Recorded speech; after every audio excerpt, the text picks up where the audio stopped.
For 2 days, nothing happened. That should have told me something. Bianca didn't do nothing. Not really. Nothing with her was just a plan you couldn't see yet. Have you seen this? A coworker I barely knew, Priya from the creative team, stopped at my desk on Wednesday morning holding her phone out like it was something that might bite her. Seen what? It's going around the internal chat. I thought you should know before someone asks you about it. She turned the screen toward me. A message, forwarded from an account I didn't recognize into a channel I wasn't part of. A letter. My name at the top. To whom it may concern, after reflection, I've decided to resign from my position, effective immediately. I want to be transparent. I made an error in judgment regarding the Pharaoh account files, and I don't believe it's fair to the team to remain while that trust is being rebuilt. I'm sorry for the disruption I've caused. Elena Marshy read it twice. Then a third time, slower. The way you read something you're hoping will change if you just look at it long enough. I had never written it. I had never sent it. I had never even considered it, not once, not for a single second in 3 weeks of sitting quietly in rooms where people were deciding what to think of me. That's not from me, I said. Priya's face did something complicated. Not quite disbelief, not quite belief either. The face of someone who wanted to trust me and had just been handed a very good reason not to. Okay, she said. I thought you should see it. She left before I could say anything else. By lunch, half the floor had seen it. By early afternoon, it had reached Margot's inbox, forwarded by someone helpful enough to make sure she didn't miss it. She called me into her office at 2. She didn't ask me to sit down this time. I need you to explain this to me. I didn't write it. It has your name. Your sign-off. It was sent from an internal account with your credentials. Then, someone used my credentials, the same way someone used them for the export 3 weeks ago. I watched her face while I said it. I watched her want to believe me, and watch something else. Exhaustion maybe, or fear for her own position, win out over that want. Elena, I like you. I want to be clear about that. But I have a partner asking me why an employee under investigation is sending resignation letters that read like a confession. And I don't have a good answer for him because it isn't a confession. It's a forgery. Can you prove that? I could have said yes. I had Noah. I had a maintenance log with Bianca's name on it. I had a photograph in a shoebox in my closet, with a face in the background that told a story 7 years old. But none of it, laid out today, in this room, against a letter with my name typed cleanly at the bottom, would have been enough. Not yet. Bringing it out too early wouldn't clear me. It would just tell Bianca exactly how much I knew, before I was ready for her to know it. Not yet, I said. It was the truth. It was also, I understood as I said it, the worst possible thing I could have told her. Margot closed her eyes for a second, like she was doing math she didn't want to do. I have to put you on administrative leave effective today, pending the outcome of the investigation. I'm sorry. I don't have a choice here. I understand. Do you? Yes, I said. I understand exactly how this works. Something in the way I said, it made her pause. She looked at me a moment longer than the conversation required, like she was trying to read something underneath my calm and couldn't quite get to it.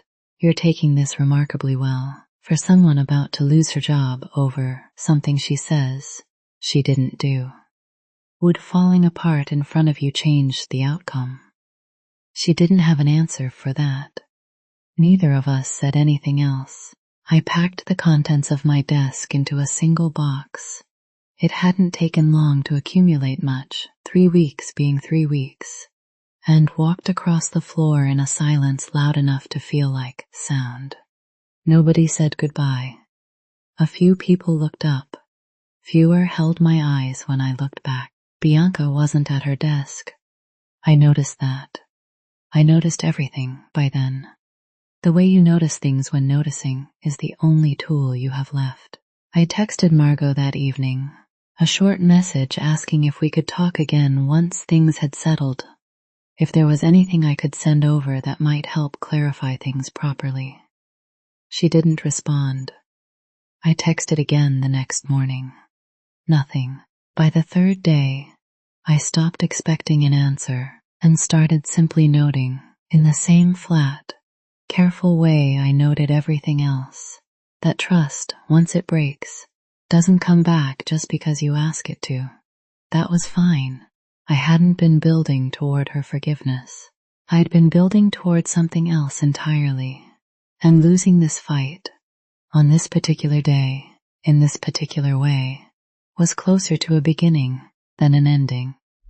I sat on my apartment floor that night, with the box from my desk still unopened beside me, and the shoebox from my closet open in my lap instead. My father's photo, Noah's printed log, folded into quarters, tucked behind it. A name I had waited 7 years to say out loud. Not yet.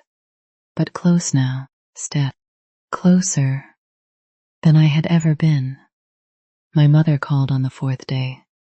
I almost didn't answer. I answered anyway, because not answering felt like something my father would have done. And I had promised myself a long time ago that I wouldn't become him. Not that part of him. Anyway, Margot emailed me. My mother said, no greeting first. She had my number on file from your emergency contact. She wanted me to know you were on leave in case I hadn't heard. I was going to tell you. When I didn't have a good answer, Alina. Her voice cracked slightly, right in the middle of my name. Please tell me you're not doing what I think you're doing. I don't know what you think I'm doing. I think you're doing exactly what your father did, sitting quietly, being reasonable, waiting for the truth to defend itself, because you're too proud or too scared to defend it yourself. That's not what this is, isn't it? I sat with the phone against my ear for a long moment, listening to her breathe on the other end, 300 miles away, in the same kitchen where my father used to sit every night after his firing, saying almost nothing, waiting for a call that never came. He waited, I said finally. He waited for someone else to notice the truth for him. I'm not waiting for that. I'm building something. There's a difference. From where I'm standing, it looks the same. It isn't. Then prove it. Because I already buried one person I loved who thought silence was a kind of dignity. I don't have room to bury another. She hung up before I could answer that. I sat in my apartment for a long time afterward, the box from my desk still unopened in the corner, and did something I hadn't let myself do in almost a year. I opened the folder on my laptop labeled, simply, Dad. Inside, scanned pages from the old internal investigation, the ones he'd fought for 2 years to get copies of before he finally gave up. A termination letter, 3 paragraphs of careful corporate language that said everything and admitted nothing, and near the bottom, a photocopy of the original internal memo, the one that had circulated the week the leak was discovered, written by someone junior enough that nobody bothered protecting their name in the file, because nobody imagined it would matter later. I had read this memo a dozen times over the years. I read it again now, slower. I just think we should be careful. New people, new systems. It's an easy mistake. I sat very still. I read the sentence a second time. Then I opened a different file on my laptop. A voice memo I'd recorded, almost out of habit, the week I'd first walked into Halworth and Vance, back when I still told myself I was only gathering context, not evidence. Bianca's voice. warm, careful, aimed at the whole floor. I'm sure it's nothing. New people, new systems, it's an easy mistake. I played it again. Then I opened the old memo again, side by side on my screen, and read them both at the same time until the two versions of the sentence stopped feeling like an echo and started feeling like a fingerprint. 7 years apart, almost word for word. People don't invent new phrases when they're improvising. They reach for the ones that already worked.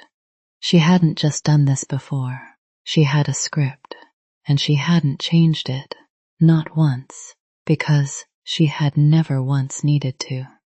Nobody had ever caught her using it. I don't know how long I sat there.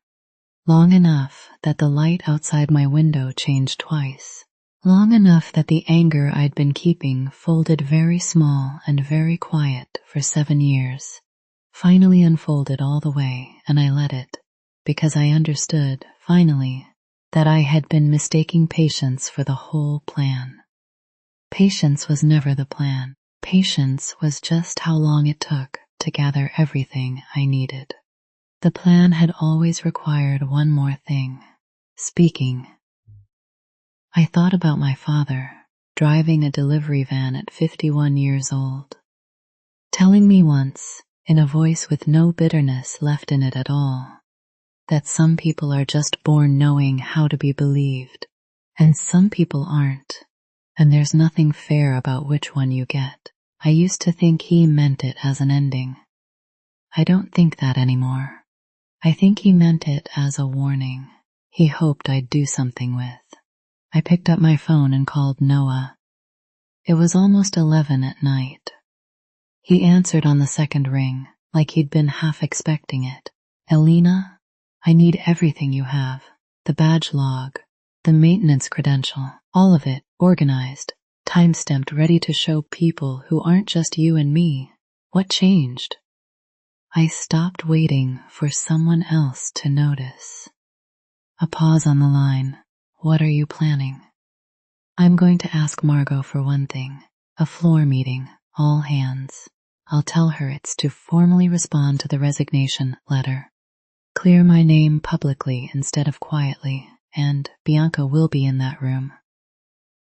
Bianca needs to be in that room. Another pause, longer this time. You know this only works once.